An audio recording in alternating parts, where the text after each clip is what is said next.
Welcome back to the program. Dr. Melafia, could you please conclude your thought?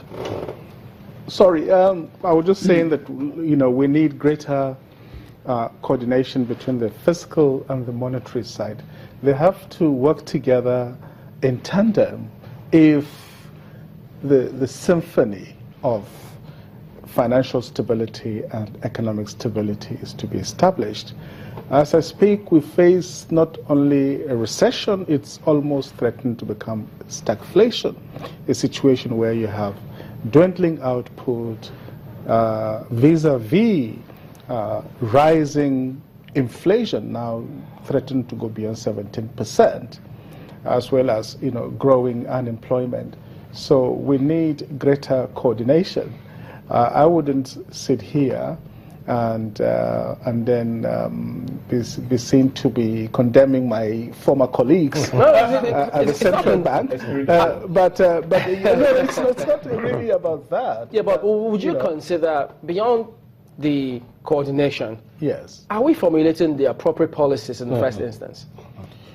There are some very challenging, like I took some exception to the, Monetary Policy Committee just raising interest rates, raising the MPR, at a time when, universally, the world over, when you are facing a serious recession like that, the first thing they do is to raise interest rates, is to lower interest rates. And in fact, even to reduce taxes in certain critical areas so as to boost the real sector. This is what Obama did. This is what the Japanese did. This is what the European Central Bank did. This is what the Bank of England did. So does that mean the CBN has no tenable reason whatsoever for not lowering the interest rate? No, they gave a reason, but I did not think that reason was good enough. Mind you, they are a team and they take a decision as a monetary policy committee, so the majority carried the vote. But I wasn't satisfied with the reason. The reason was that that was the official reason that I understood, was to make make Naira bonds attractive to foreign investors. When your house is on fire, the last thing you want to think about is others and whether or not they are going to come from somewhere to help you. You'll think about, quenching the fire in your home first and foremost.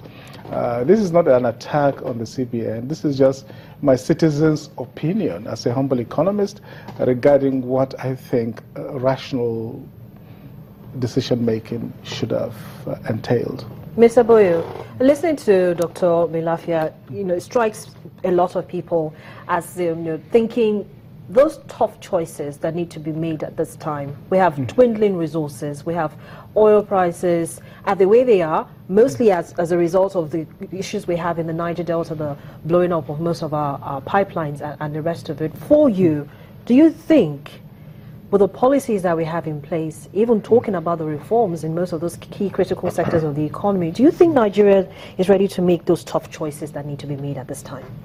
Well, thank you, Harriet. Nigeria is more than ready to make tough choices, but whether the choices will be made is another thing. The reality, of course, is that we have tended to,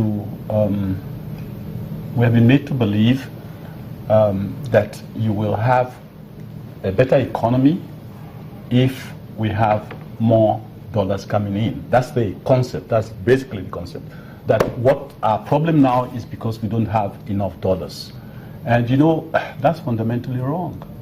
Dr. Melafia has just indicated that you should normally expect that in a situation where there is a huge level of unemployment and there is a huge slack in demand, that you should make money available. But in reality, that would be suicidal if adopted by the central bank in this particular instance, because the prime mandate of the central bank is to maintain price stability. A lot of people deny the value or the significance of price stability within the economy. But let me just say that even at 17, 18, 19% rate of inflation, we are all in trouble. there is no country in the world that has successfully developed or is successfully developing that harbors inflation rate of 16, 17, 18%. I have always maintained that if you want to be an eagle or you're striving to be an eagle, you don't start comparing your performance with those of ducks. Okay? So really, if we truly want to move forward, we should be imitating what happens in successful economies elsewhere. In other words, inflation rate should not really be more than 2%. Inflation rate at 17, 18, 19% and actually approaching 20 should give everyone a lot of cause for concern. I've heard some people say the central bank should not have supported inflation at the expense of growth.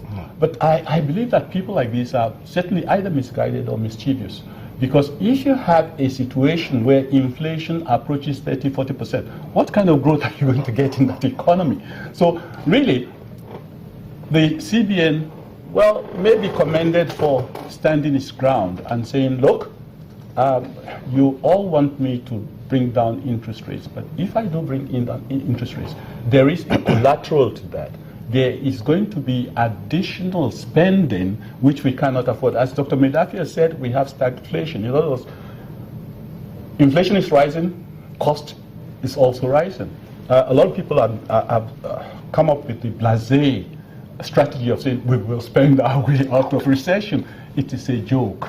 A situation where you already have inflation at 17, 18% and you're talking of spending your way out of inflation, you certainly don't know what you're talking. Okay, this so let me quickly put it, let me bring this data in. For the First Republic, population was at 55.7 million, Second Republic 82 million, and the Third Republic 85 million. As at now, we're in the Fourth Republic, it's 186 million and counting. Review of unemployment, we have in the First Republic, that rate was at 1.7%. In the Second Republic, it was 3.9%. In the Third Republic, in 1992, we had that at 3.4%, and in 1993, 2.7%, and in the Fourth Republic, as of this year, 36.5% in terms of number of people unemployed. Mr. Carey, you've done a lot of engagement with not just the public sector, but also with the private sector. You also talk to development experts. And we're talking about a country in a recession.